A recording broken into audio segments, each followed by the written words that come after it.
बिस्मिल्लाहिर्रहमानिर्रहीम। अस्सलाम वालेकुम। आपका दोस्त सलमान हैदर। दुआ है परवरदिगार से कि उसने आपको और आपके अहल खाना को अपनी हिफ्ज़ व अमान में रखा हुआ हो। व्लॉग के आगाज़ में मैं आपको बता दूं कि मैं आपको बहुत तहलका खेज़ दावत फ़िक्र देने जा रहा हूँ।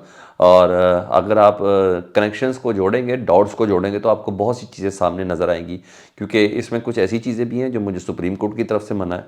उन्होंने कहा ये बातें हम अपनी बीवी से कर सकते हैं, टीवी पे नहीं कर सकते, तो अदालती हुक्म भी बजा लाना है और आप तक ख़बर भी पहुंचानी है, आप तक बातें भी पहुंचानी है, आप तक मामलात भी पहुंचाने हैं, ताकि मेरा जो आपका एक प्योर रिश्ता है वो ज़रूर बरकरार रहे। कल नवाज शरीफ साहब ने ना दो जगहों पर ख़िताब किया सियालकोट में। एक तो उन्होंने चैम्बर ऑफ कॉमर्स में किया, सियालकोट की बिज़नेस कम्युनिटी से ख़िताब किया ना, और दूसरा उन्होंने वर्कर्स कन्वेंशन से ख़िताब किया। ये दोनों तकरीरें बहुत सख्त थी, वो लहजा ही नहीं था। नवाज शरीफ साहब बहुत बदले हुए थे, बहुत मुख्तलिफ थे, और एक मुख्तलिफ लाइन पकड़ी हुई मियाँ मोहम्मद नवाज शरीफ साहब की नज़र आ रही थी। और ये अचानक मीनार पाकिस्तान वाले नवाज शरीफ साहब, जिन्होंने अपने तमाम मामलात सियासी भी और दीगर भी वो अल्लाह पर छोड़ दिए थे, और अब किसी जज का नाम नहीं ले रहे थे, किसी जर्नैल का नाम नहीं ले रहे थे, और कुछ भी नहीं ऐसे कर रहे थे कि मैं मुफाहमत वाला नवाज शरीफ हूँ, मैं बदला हुआ नवाज शरीफ हूँ। हालांकि आने से 15 दिन पहले तक वो किसी और तरीके से बदले हुए थे, लेकिन ज़ाहिर बात है जो लाइन अडॉप्ट करनी थी, जो करवानी थी, जिसके लिए शहबाज शरीफ साहब दोबारा भागम भाग गए थे, उन तमाम को ज़ाहिर बात है अमल करना बहुत ज़रूरी था। मगर कल मियाँ मोहम्मद नवाज शरीफ साहब ने बताया कि मैं हूँ ना, ये मैं आपको बता दूँ, मैं अपनी आई पर आ सकता हूँ, मेरे पास तमाम चीज़ें, यानी कुछ नहीं बहुत कुछ ऐसा है जो पस पर्दा चल रहा है, जो उनकी मर्ज़ी और मंशा के मुताबिक नहीं हो रहा। और वो कहते हैं मियाँ मोहम्मद नवाज शरीफ साहब कि जहाँ आए दिन झूठे मुकदमात बनते हों, वज़ीर आज़म बदलते हों, वो मुल्क कैसे चलेगा। एग्री हूँ जी। उन्होंने कहा ऐसे तो घर नहीं चलता, मुल्क कैसे चलेगा। उन्होंने कहा अगर अब भी हमने सबक ना सीखा तो तुम्हारी दास्तान ना होगी दास्तानों में। अल्लामा इकबाल का उन्होंने शेर पढ़ा। उन्होंने कहा मेरी हुकूमतों से ज़्यादा जितनी मेरी हुकूमतें रही हैं, मेरी जेलों और मुल्क बदरी की मुद्दत ज़्यादा लंबी है। ठीक है जी, मगर मैंने कभी हिम्मत नहीं हारी। अब ये बड़ा सख्त जुमला उन्होंने बोले हैं, दो तीन जुमले बहुत सख्त हैं। उन्होंने कहा हमें तो आप आंखें बंद करके निकालते हैं, ठीक है, लेकिन नवाज शरीफ को निकाल कर आप लाते किसको हैं। अच्छा, माजी में तो पीपल्स पार्टी आई है नवाज शरीफ को आपके जाने के बाद, या मार्शाल्लाह आए। अच्छा, उन्हें कहा आप लाते किसको हैं। आप ऐसे बंदे को लाते हैं जिसको गालियां देने के सिवा कुछ नहीं आता। बकौल उनके इमरान खान गालियां देता है, हालांकि मैंने कभी नहीं सुना। अच्छा जी, और जब भी बोलता है गालियां देता है। मेरे ख्याल है वह एवन फील्ड वाले इवेंट्स को जहन के अंदर रखा हुआ, जो पब्लिक उधर जाके बुरा भला कहती है। तो ये बाकायदा तौर पर कह रहे आप नवाज शरीफ को निकाल कर लाते किसको हैं। ठीक है जी। वो कहते हैं कि दिल ज़ख्मी होने के साथ साथ अफसोस भी है कि हम क्या बनना चाह रहे थे और आपने क्या बना दिया। ठीक, इसको लाने वाले यानी इमरान खान साहब से मुतल्लिक है कि उसको लाने वाले भी उतने ही ज़िम्मेदार हैं जितने वो खुद ज़िम्मेदार हैं। यानी वो जर्नल्स के नाम नहीं ले रहे, वो बता रहे हैं कि जर्नल फलाना, जर्नल फलाना, जर्नल फलाना, नाम नहीं ले रहे। मतलब नवाज शरीफ साहब का बयानिया ना कल मुझे मुकम्मल तौर पर तामीरी नहीं, टकराव वाला लगा। कुछ ऐसा है, उनकी टोन बिल्कुल बदली है।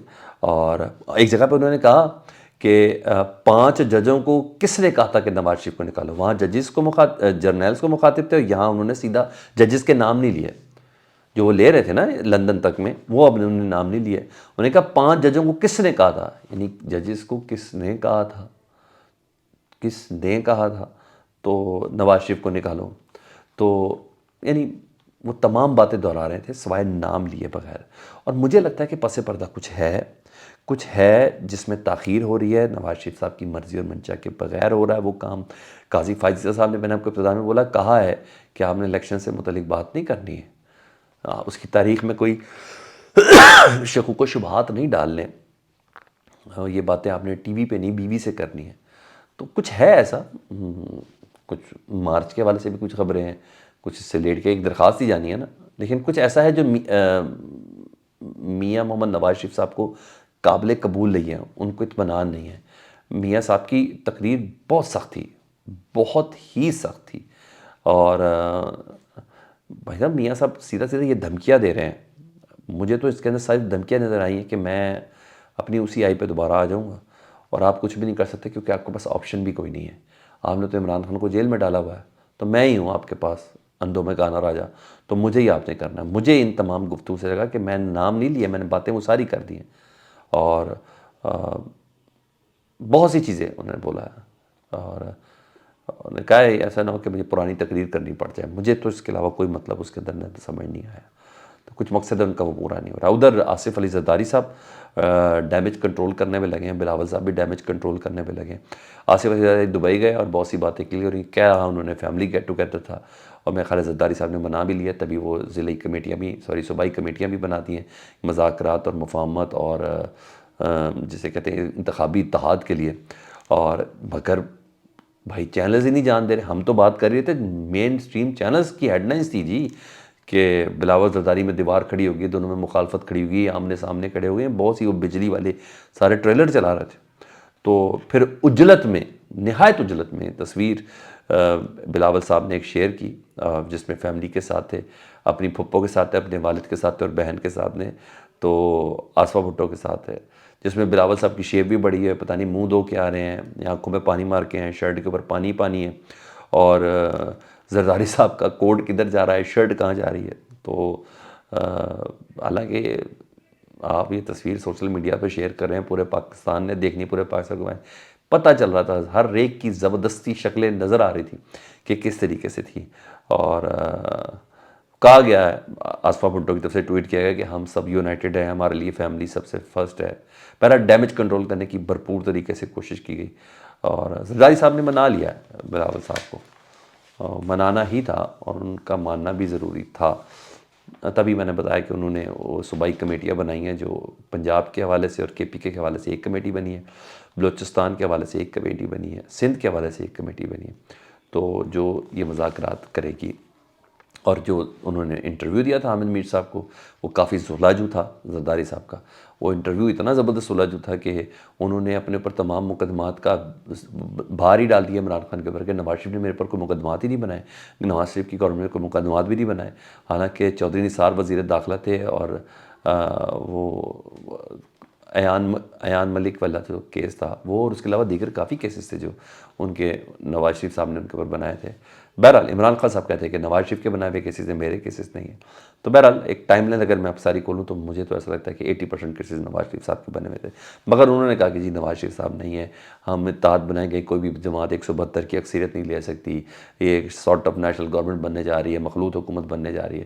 یعنی بتا بھی رہے تھے کہ ہم اس گورنمنٹ کا حصہ ہیں, ہوئے گئے تو ہم وزارت خزانہ بھی لیں گے. تو یہ ساری چیزیں وہ بتا رہے تھے کہ ایسی بھی اس طرح بھی ہم پورٹریٹ کر سکتے ہیں.